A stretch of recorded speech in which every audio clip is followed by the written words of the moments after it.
오늘 수요 예배 시간에 주시는 하나님 말씀은 창세기 47장 27절부터 마지막 절인 31절까지의 말씀입니다. 한 절씩 교독하시고 마지막 절은 함께 읽도록 하겠습니다. 창세기 47장 27절부터 31절까지의 말씀입니다. 이스라엘 족속이 애굽 고센 땅에 거주하며 거기서 생업을 얻어 생육하고 번성하였더라. 야곱이 애굽 땅에 17년을 거주하였으니 그의 나이가 147세라. 이스라엘이 죽을 날이 가까우매 그의 아들 요셉을 불러 그에게 이르되 이제 내가 내게 은혜를 입었거든 청하노니 내 손을 내 허벅지 아래에 넣고 인애와 성실함으로 내게 행하여 애굽에 나를 장사하지 아니하도록 하라.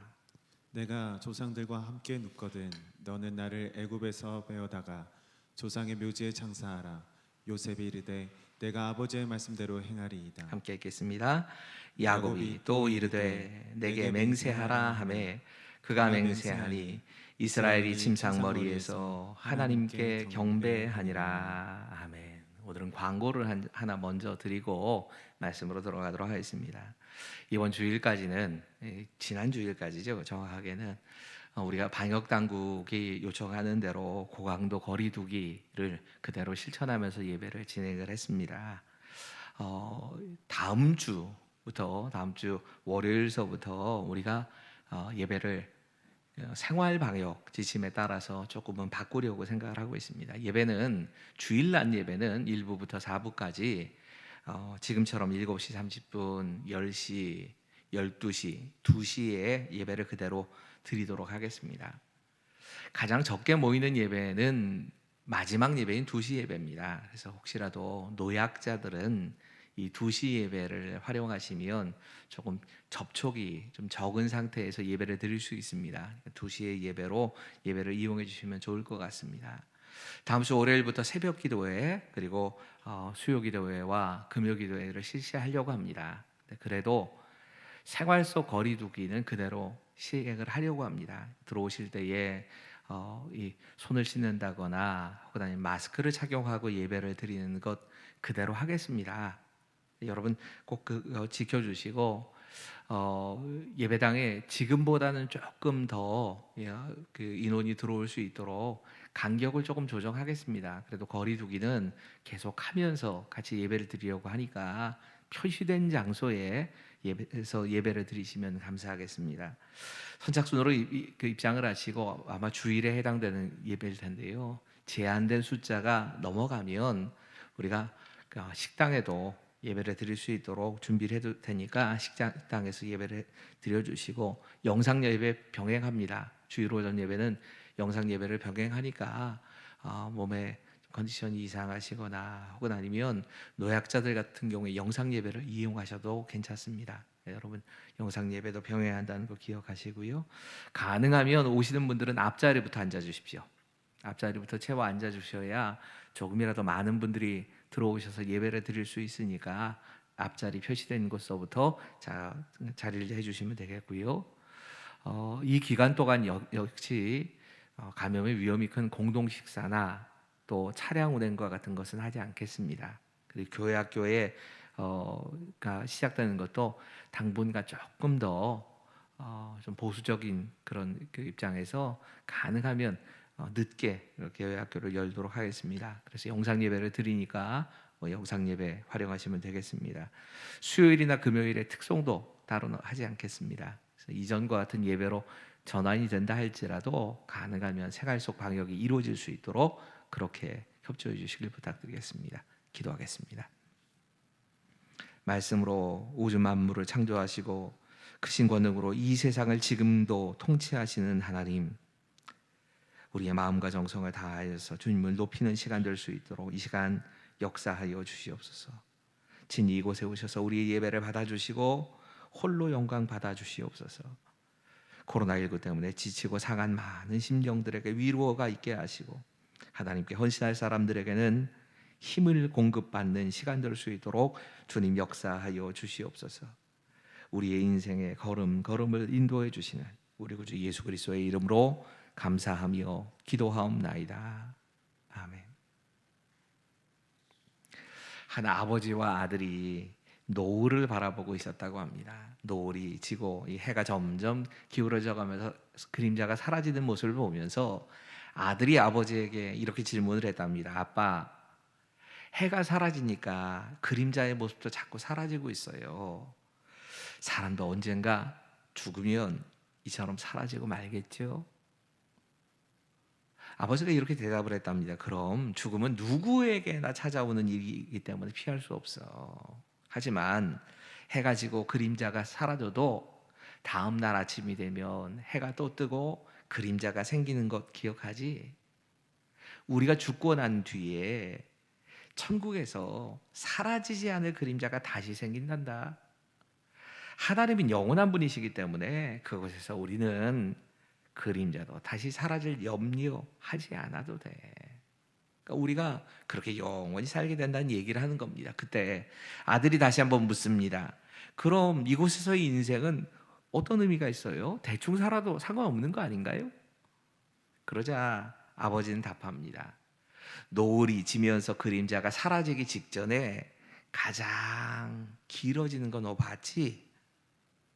사라지기 전이라도 그림자가 길어지는 것처럼 이 세상에서 최선을 다하면 우리가 천국에서 즐거움과 기쁨을 잠시나마 맛보면서 살 수 있게 돼. 여러분, 분명히 이 땅에 우리가 태어난 것은 살기 위해서입니다. 하나님은 우리에게 풍성한 삶을 허락하길 원하십니다. 그런 의미에서 우리 인생은 잔치와 같다 하는 말이 맞습니다. 그러니까 너무 죽음에 대해서 오랫동안 깊이 생각을 하면서 그래서 우울한 그런 인생을 살 필요가 없다는 얘기입니다. 하지만 그렇다고 해서 죽음에 대해서 생각하지 말며 살자는 얘기가 아닙니다. 우리가 장례식에 참석하거나 여러 가지 이유 때문에 죽음에 대해서 생각할 기회가 있다면 그건 하나님께서 우리에게 인생의 죽음에 대한 생각을 할 수 있는 그런 기회를 주신 겁니다. 아름답게 인생을 마무리하는 사람들, 이 사람들의 특징 가운데 하나는 그 사람들이 죽음에 대해서 생각하고 인생의 마지막뿐만 아니라 주님이 다시 오실 재림에 대해서 늘 기대하면서 사는 사람들, 이 사람들이 아름다운 인생을 마무리하는 것을 우리가 자꾸 봅니다. 그러니까 이런 거룩한 긴장감, 이건 우리에게 꼭 필요한 겁니다. 이걸 생각해 볼 필요가 있습니다. 내가 지금 죽음 앞에 서 있다면 가장 소중한 것은 무엇인가? 이걸 생각해 봐야 합니다. 또 하나님께서 오늘 나를 이 세상에서 데리고 가신다면 내가 가장 하고 싶은 일은 무엇일까? 이것을 지금 생각하면서 그걸 행하면서 사는 게 지혜입니다. 가장 만나고 싶은 사람은 누구인가? 무슨 말을 남기고 싶은가? 여러분, 죽음 앞에서 당황하지 않기 위해서는 이것에 대해서 우리가 준비하고 살아야 합니다. 어떤 의미에서 우리 모두가 시한부의 인생을 사는 겁니다. 누구는 조금 더 길게 살고 누군가는 조금 더 짧게 살 뿐이지 우리 모두는 죽는다고 하는 것에서는 달라질 것이 없습니다. 그러니까 우리가 이 마지막에 대해서 바라보고 사는, 인생을 마무리할 준비를 하고 사는 것은 지혜로운 일입니다. 오늘 본문은 야곱의 가족이 바로의 허락을 받고 이제 요셉의 도움을 따라서 요셉이 인도하는 대로 고센 땅에 거주해서 살게 된 이야기를 담고 있습니다. 그곳에서 그들은 일을 하면서 풍성함을 누리고 삽니다. 오늘 본문은 이렇게 시작이 됩니다. 47장 27절의 말씀 함께 읽겠습니다. 시작. 이스라엘 족속이 애굽 고센 땅에 거주하며 거기서 생업을 얻어 생육하고 번성하였더라. 이제 나이가 147세가 된 야곱은 이 자손들이 번성한 모습을 보면서 자신의 죽음이 곧 가까웠다 하는 사실을 깨닫습니다. 그리고 요셉과 요셉의 아들들을 불러놓고 죽음 이후에, 자신이 죽은 이후에 너희들은 이렇게 해라고 하는 부탁을 하고 있는 장면이 시작됩니다. 47장이 끝부분서부터 시작해서 48장과 49장의 이야기는 이 야곱의 죽음에 대한 이야기입니다. 굉장히 길지만 한마디로 이건 야곱이 죽음의 순간에 했던 유언과 그리고 그가 바라보고 있던 세상이 어떤 것인가 이걸 보여줍니다. 이 야곱의 마지막 모습, 아니 정확히 말하자면 50장의 요셉의 모습까지를 쭉 생각하면서 우리는 하나님 앞에서 우리는 어떤 모습으로 노년을 살아야 할까를 배울 수 있습니다. 분명히 세상 사람들과 믿는 그리스도인들의 모습이 이 노년의 모습이 다를 텐데 우리는 인생의 마무리를 어떻게 해야 할까? 또 하나님께서는 인생의 마무리하는 우리에게 어떤 은혜를 주실까? 이걸 좀 묵상하고 생각해 보는 시간. 창세기의 이제 마지막 부분은 이것을 향해 달려가고 있습니다. 먼저 야곱의 모습에서 우리가 볼 수 있는 것, 그리고 야곱과 그의 가족들에게서 볼 수 있는 것은 세상이 심은 것을 거두어 누리는 사람이 되었다는 것입니다. 한번 같이 읽어볼까요? 시작. 세상이 심은 것을 거두어 누리는 사람이 되었습니다. 여러분, 첫 번째로 생각해 봐야 될 메시지가 이겁니다. 야곱과 이스라엘 백성들이 세상이 심은 것, 그것을 누리는 사람들이 됐습니다. 여러분, 이 전장서부터 이 본문의 말씀을 좀 같이 묵상할 필요가 있습니다. 요셉은 굉장히 혹독하다 싶을 정도로 무상 배급을 하지 않고 철저하게 당시의 애굽 사람들에게 대가를 지불하고 재산을 지불하고 그래서 먹을 것을 사 먹게 합니다. 이미 말씀드렸던 것처럼 이건 굉장히 지혜로운 정책이었습니다. 애굽 사람들이 이 풍년의 때, 7년의 풍년의 때를 지나가면서 생활의 규모가 많이 늘어났을 겁니다. 이렇게 풍요로운 삶에 젖어 살고 있던 이 애굽 사람들의 소비를 줄이지 않고 허리를 졸라매게 하지 않고 그냥 그대로 먹고 살 수 있도록 해줬다고 하면 이 사람들은, 아니 정확하게 말하자면 애굽에 아무리 많은 식량이 비축되어 있었어도 그것 가지고 살지 못합니다. 그러니까 자기가 가지고 있는 것들을 다 팔아서 흥청망청하던 그 과거가 아니라 이제 절약하고 아끼면서 그래서 모아둔 양식을 함께 먹고 살아내게 하는 것, 이게 요셉이 폈던 정책입니다. 사실 이방인인 이 요셉이 이런 정책을 필 때 굉장한 용기가 필요했을 겁니다. 또 어찌 생각하면 자칫 잘못하면 당시에 애굽 사람들이 무슨 반란이라도 일으키거나 또 상당히 반발을 일으킬 수 있었을 겁니다. 그런데도 이 애굽 사람들이 그런데도 따라오는 건 요셉이 참 지혜롭게 그리고 용감하게 이 정책을 제대로 딱 펼쳐나갔기 때문일 겁니다. 그런데 지금 이 순간에 한 가지 걸림돌이 생긴 겁니다. 애굽의 조치, 이 요셉의 조치는 아주 적절한 것이었지만 지금 이 본문에 등장하고 있는 요셉의 가족들이 문제입니다. 요셉의 가족들은 다른 어떤 대가를 지불하지 않고 애굽에 와서 애굽 사람들이 비축해 놓은 이 식량을 같이 먹고 있는 겁니다.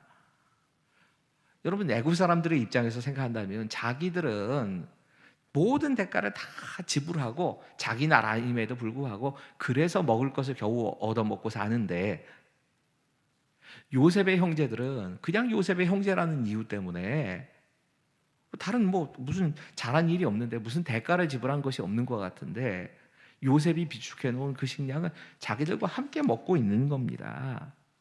불공평하다라고 하는 불만이 나올 수 있는 상황이었습니다.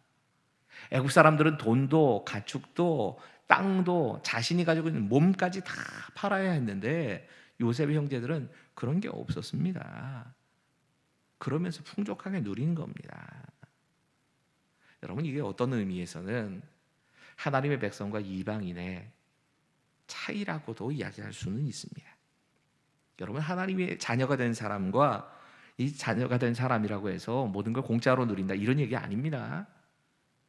아무런 준비를 하지 않아도 된다, 흥청망청 살아도 된다 이런 뜻으로 말씀드리는 건 절대로 아닙니다. 지금 말씀드리려고 하는 건 하나님께서 일단 우리가 하나님의 자녀가 되면 우리의 삶을 책임지신다는 이야기를 하는 겁니다. 정말 우리의 힘으로는 도저히 어떻게 할 수 없는 그런 고난이 닥쳐올 때 하나님께서는 우리의 삶에 대해서 예비하시고 책임져 주신다라고 하는 겁니다. 이건 우리의 행위 때문이 아닙니다. 우리가 무슨 노력을 했기 때문이 아닙니다. 단지 하나님의 자녀라고 하는 그 이유 한 가지 때문에 요셉의 형제들이라는 이유 때문에 이스라엘 백성들이 애굽 땅에 와서 먹고 살게 된 것처럼 그렇게 우리의 삶을 책임져 주신다는 겁니다.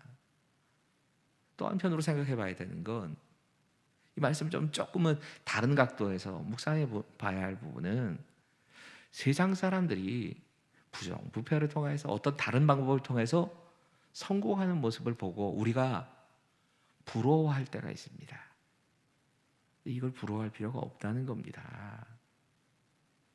그들이 그렇게 쌓아놓은 그 모든 것들, 사실은 그것이 언젠가 하나님께서 은혜로 우리에게 주실 것도 될 수 있습니다. 잠언 21장 18절 이런 말씀이 있다는 걸 다 잘 모르실 겁니다. 함께 읽을까요? 시작.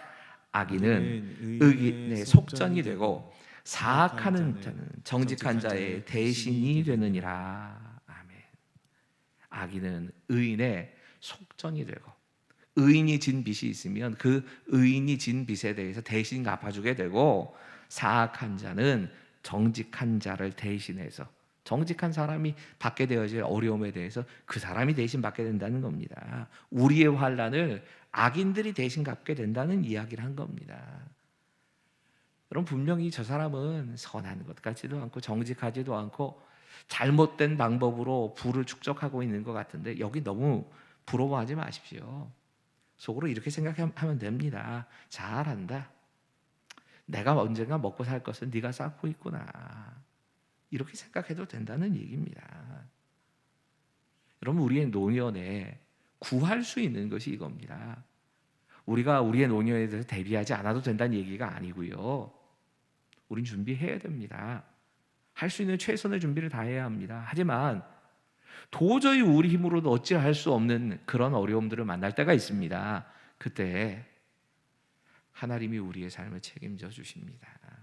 그리고 그 하나님이 책임져 주시는 방법이 내가 대가를 지불하고 내가 심은 것이 아니라 다른 사람들이 심은 것을 누리게 하실 때도 있는 겁니다. 두 번째, 오늘 본문에서 찾아봐야 될 이 야곱의 이야기에서 우리가 노년을 어떻게 살아야 할까 하는 메시지를 좀 찾아봐야 합니다. 두 번째 메시지 함께 읽을까요? 시작. 그는 약속의 땅에 소망을 두고 마지막을 마치는 사람이었습니다. 여러분, 끝까지 야곱은 하나님과 하나님의 땅에 대해서 관심을 가지고 있습니다. 오늘 본문 29절 30절 이렇게 말씀합니다. 이스라엘이 죽을 날이 가까움에 그의 아들 요셉을 불러 그에게 이르되 이제 내가 내게 은혜를 입었거든 청하노니 내 손을 내 허벅지 아래에 놓고 인애와 성실함으로 내게 행하여 애굽에 나를 장사하지 아니하도록 하라. 내가 조상들과 함께 눕거든 너는 나를 애굽에서 메어다가 조상의 묘지에 장사하라. 요셉이 이르되 내가 아버지의 말씀대로 행하리이다. 아멘. 여러분, 사람이 죽음을 가까이 하게 되면, 나의 죽음이 가까웠다라고 하는 사실이 깨달게 되면 새로운 시각이 생깁니다. 새로운 눈이 뜨입니다. 이전에는 전혀 보지 못했던 것을 주변 사람들도 그렇고 나 자신의 인생도 다시 한번 보게 되는 그런 경우를 종종 보게 됩니다. 지금 야곱이 그런 겁니다. 죽음 앞에 가까워오면서 이제 야곱의 눈이 하나님의 약속, 하나님께서 주실 땅, 그 땅으로 눈이 바뀐 겁니다. 여러분, 상황 한번 생각해 보십시오. 야곱이 이제 목숨을 거둘 때가 다 되었다, 이제 죽을 때가 다 되었다 생각하고 요셉과 그의 두 아들을 부릅니다. 그리고 지금 약속을 받는 겁니다. 자기가 죽을 텐데 죽고 나면 이 땅에 매장을 하지 말고 애굽의 장지를 정하지 말고 내 시체를 가지고 가서 우리 조상들이 죽은 땅, 그 우리 조상들이 함께 묻혀 있는 그 막벨라라고 하는 굴에 가서 아브라함이 묻혀 있고 이삭이 묻혀 있는 그 땅에, 그 묘지에 나를 묻어달라. 이렇게 약속을 하는 겁니다. 약속을 받는 겁니다. 여러분, 사람은 누구나 어떤 의미에서 죽을 때가 가까이 오면 자신이 원래 이 태어난 자신의 고향에 대해서 그리워한다고 하지요. 심지어 외국에 사는 분들도 그런 경우가 있습니다. 이 외국에서 이민 생활을 하시는 분들도 죽을 때가 되면 나를 선산, 우리 부모가 묻혀 있고 내 형제들이 묻혀 있는 그 땅으로 가져가서 시체를 거기다 묻어달라 이렇게 얘기를 하는, 그렇게 유언하는 경우들이 있습니다. 그만큼 고향을 그리워하는 마음이 크다는 의미일 겁니다. 노년이 될수록 더 그렇다고 하지요. 하지만 요셉은 지금 그런 얘기를 하는 건 아닙니다. 지금 야곱이 이야기하고 있는, 지금 요셉에게 말하고 있는 이 이야기는요, 가나안이 단순한 자신의 고향이었기 때문에 이런 얘기를 하는 게 아닙니다.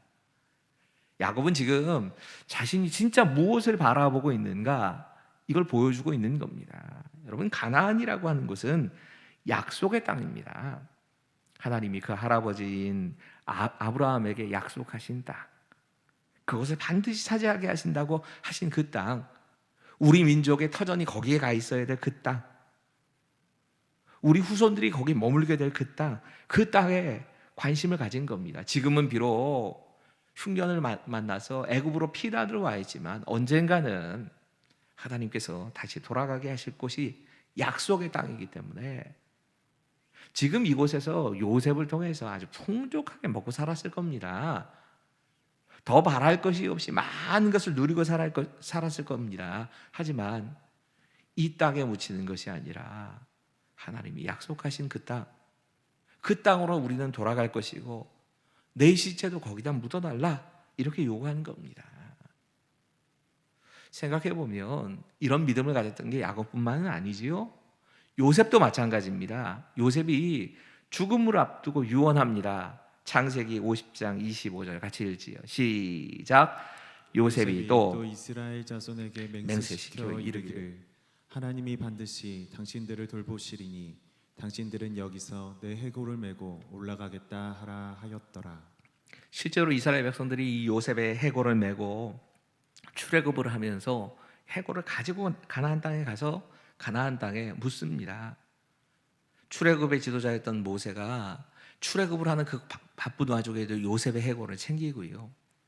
가나안 정복이 끝나자 가나안 정복이 끝난 그 상태에서 이스라엘의 지도자였던 여호수아가 자신이 머물고 있는 이 세겜에 요셉의 무덤을 만듭니다.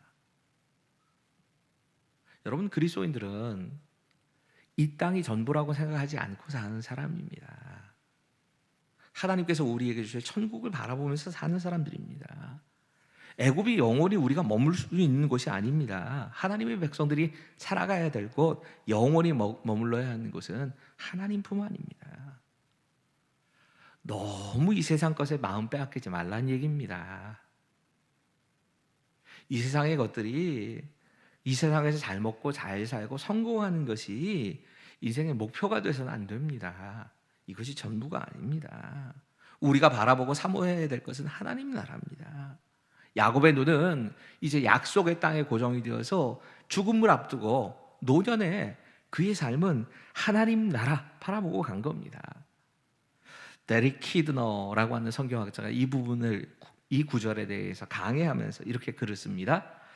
야곱이 속한 곳이며 그가 가야 할 곳은 요셉의 이집트도 그의 조상이 살았던 땅인 메소포타미아도 아닌 아브라함과 그 후손이 영원히 거할 것으로 약속된 땅이었다.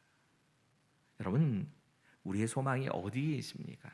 이 땅인지 아니면 하나님의 나라인지, 이 땅의 권력과 부귀와 좋은 집, 좋은 차, 이것이 우리가 진짜 바라고 성공했다고 하는 이 세상의 평가, 이걸 구하고 사는 건지 아니면 하나님께서 우리를 바라보시고 평가하시는 이걸 바라보고 사는지 점검해 봐야 합니다.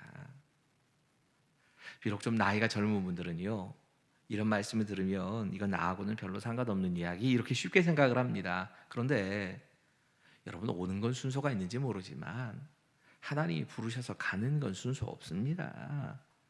우리는 늘 하나님이 부르실 날에 대해서 준비하고 살아야 됩니다. 그게 우리가 이 땅을 살아가는 지혜인 겁니다. 여러분, 소망을 나는 어디에 두고 살고 있습니까?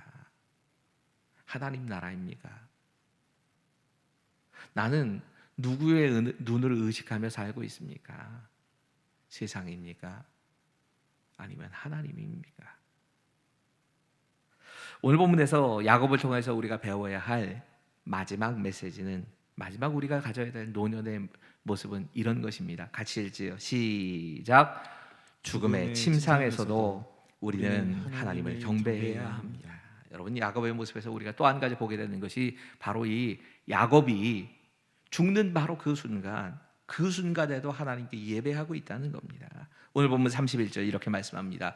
야곱이 또 이르되 내게 맹세하라 하매 그가 맹세하니 이스라엘이 침상머리에서 하나님께 경배하니라. 아멘.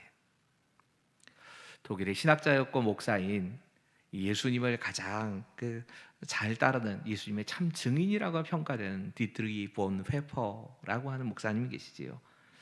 그분의 삶에 대해서 평가하면서 한 신학자, 이 존 가세이라고 하는 분이 이렇게 글을 씁니다. 보네포에게 있어서 가장 매력적인 점은 그의 삶과 죽음이 그의 신학에 대한 주석을 제공하고 있다는 것이다.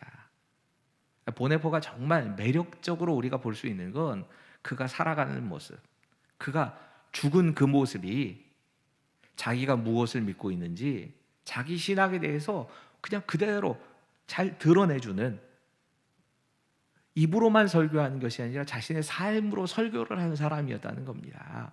그래서 보네포의 삶을 우리가 모범으로 좀 따라봐야 될 필요가 있다 얘기하는 겁니다. 저는 개인적으로 보네포의 모습 가운데 가장 그가 예수 그리스도의 제자로서의 모습을 잘 드러낸 순간은, 가장 빛난 순간은 그의 죽음의 모습이었다고 생각을 합니다.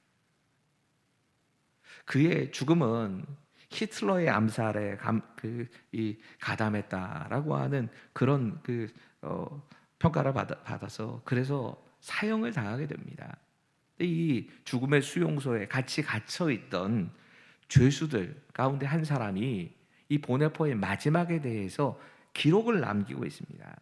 영국군의 정보장교였던 페인 베스트라고 하는 분인데, 이분이 이 보네포의 모습에 대해서 이렇게 증언을 합니다. 그대로 읽어드리겠습니다. 보네포는 짤막한 예배를 인도하였고 우리 모두의 마음에 와닿는 방식으로 말씀을 전했다. 그가 마지막 기도를 마치자 문이 열렸고 사복을 입은 인상이 나쁜 두 사람이 들어와 이렇게 말했다. 보네포, 우리와 가도록 준비하라. 이 말은 거기 있는 모든 죄수들에게는 한 가지만을 의미했는데 그것은 교수형을 뜻했다. 우리는 그에게 마지막 인사를 했다. 그때 그는 나를 끌어당기며 말했다. 이것은 마지막입니다. 그러나 나에게는 생명의 시작입니다. 보네포는 마지막 순간까지 하나님을 예배하는 예배자였고 자신의 삶으로, 자신의 죽음으로 설교한 설교자였습니다. 그는 진짜 예수 그리스도의 부활이 자신의 부활이 될 것이라고 하는 걸 확신했고 죽음을 통해서까지 이걸 증명한 겁니다. 여러분, 지금 야곱은 마지막 죽음의 침상 그 위에서 하나님을 바라보면서 경배하고 있습니다. 하나님께 예배를 드리고 있었다는 겁니다. 몸을 가누지 못할 정도로 힘이 빠졌는지 그가 침상에 기대서 겨우 뭔가를 붙잡고 기대지 않으면 몸을 가눌 수가 없는 상태였다는 겁니다. 그런 상태에서 하나님께 경배하고 하나님을 예배하는 모습을 보이는 겁니다. 여러분, 우리가 우리의 노년의 마지막까지 가져야 될 모습이 있다면 바로 이 야곱의 예배자로서의 모습입니다. 오늘 본문을 묵상하면서 저라면 어떻게 했을까 하는 생각을 많이 해봤습니다. 저라면 지금 이 눈앞에 요셉과 그 두 아들이 있다면 요셉에게 감사하는 말을 했을 것 같습니다. 자기를 비롯해서 이 요셉의 다른 형제들이 굶어 죽지 않게 된 게 다 요셉 덕분 아닙니까? 또 요셉이 용서해 주지 않았다면 누구도 살지 못했을 텐데 용서해 준 것 얼마나 감사합니까? 요셉이 부모의 말을 기억하고 순종하고 그런 모습으로 서 있는 이 아들을 보면서 감사하다라는 말을 하는 게 보통 사람들의 그냥 일반적인 반응일 겁니다. 이게 정상적인 겁니다. 그런데 야곱은 다릅니다. 야곱은 이렇게 말합니다. 이런 아들을 주시는 하나님 감사합니다. 이게 다른 점이었습니다. 이렇게 높은 자리에 있으면서도 이 늙은 아비의 말에 귀를 기울여주고 나를 위로하기 위해서 하나님께 예배하는 이 자리까지 함께 찾아온 이 요셉을 보며 하나님께 경배를 드린 겁니다. 하나님께 감사를 드리는 겁니다. 여러분, 우리가 그리스도인으로서 마지막까지 포기할 수 없는 것이 바로 이겁니다. 우린 예배자로 서야 합니다. 우리가 몸을 움직일 수 없는 그 자리에도 하나님께서는 우리와 함께하고 계시고, 우리가 진짜 그 하나님의 임재를 경험하고 말씀과 기도로 조용히 하나님의 뜻을 구하면 하나님 그 자리에 찾아봐 주십니다. 인생의 마지막 순간까지도 우리는 이 하나님을 만나는 삶을 살아내야 되는 겁니다. 오늘 설교를 준비하는데 예전에 언젠가 신문에서 읽었던 기사가 하나 생각이 나서 인터넷에 좀 검색해 봤습니다. 2016년인가 나온 기사더라고요. 광주의 양림동에 있는 선교사 무덤에 대한 기사였습니다. 그 내용을 좀 소개하고 싶습니다. 1904년 12월 25일 성탄절입니다. 미국의 남장로의 선교사들은 광주의 무등산을 맞이하고 있는 동남쪽 언덕에 자리를 잡게 됩니다. 사실 당시 광주 사람들이 드나들기를 꺼려했던 곳이라고 합니다.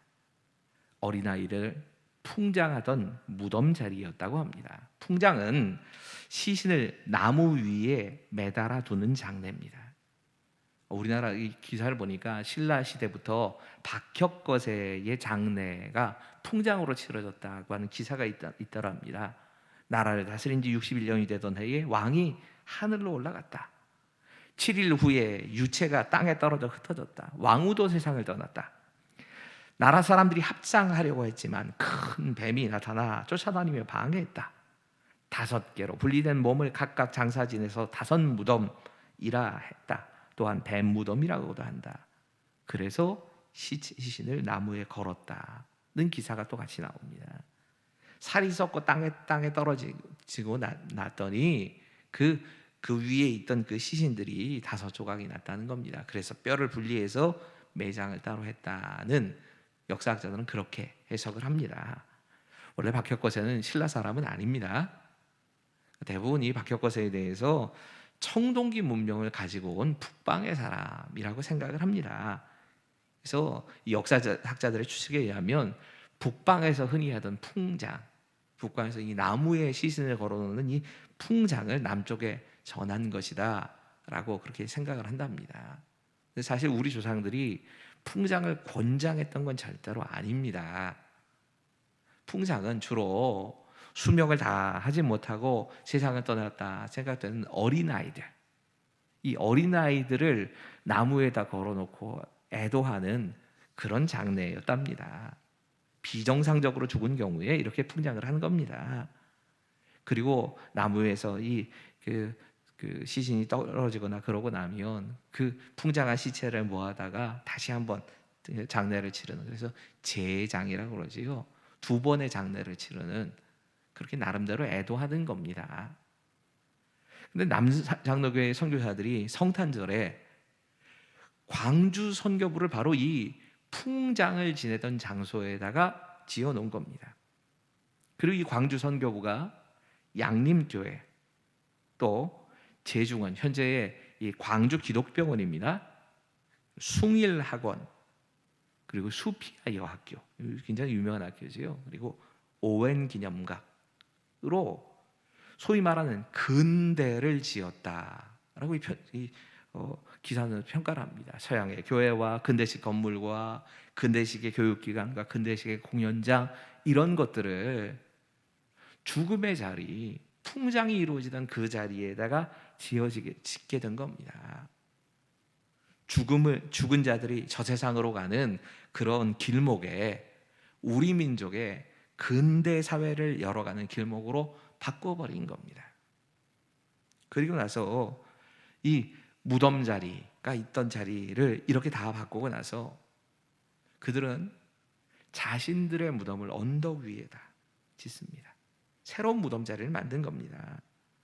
아마 우리 조상들이 이렇게 언덕 위에다가 무덤 자리를 만든 건 저 세상으로 손쉽게 올라가라고 하는 그런 의미였을 겁니다. 풍장을 하는 이유도 그런 걸 겁니다. 땅에 묻지 않고 그 영혼이 그 안에 있다가 될 수 있나 조금이라도 빨리 하늘로 올라가라, 뭐 이런 의미였을 겁니다.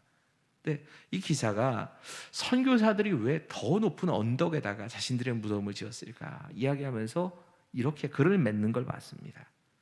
하늘나라로 속히 가기를 간절히 소망했을까? 저 세상으로 가는 동네를 새 세상으로 가는 동네로 바꾼 서양 선교사들도 양림동 언덕 위에 서 있습니다. 여러분, 오늘 본문을 통해 하나님 말씀하십니다. 인생의 마무리를 할 때, 우리의 노년을 시간을 보내면서 우리는 세상에 뿌린 것을 거두어 살게 될 수도 있습니다. 하나님께 이것을 구하며 살 수 있습니다. 인생을 마무리하는 그 순간에 우리가 바라봐야 될 것은 돌아갈 본향인 겁니다. 그곳에 눈을 두고 살아야 된다고 말씀하시는 겁니다. 인생의 마무리가 이루어지는 그 순간까지 우리에게 예배자로 살라 말씀하십니다. 이것이 오늘 저와 여러분에게 주시는 하나님의 말씀입니다. 기도하시지요. 지금까지 우리의 인생을 인도해 주신 하나님 아버지, 우리 인생의 마지막까지 온전히 하나님께서 인도하시고 보호해 주시기를 구합니다.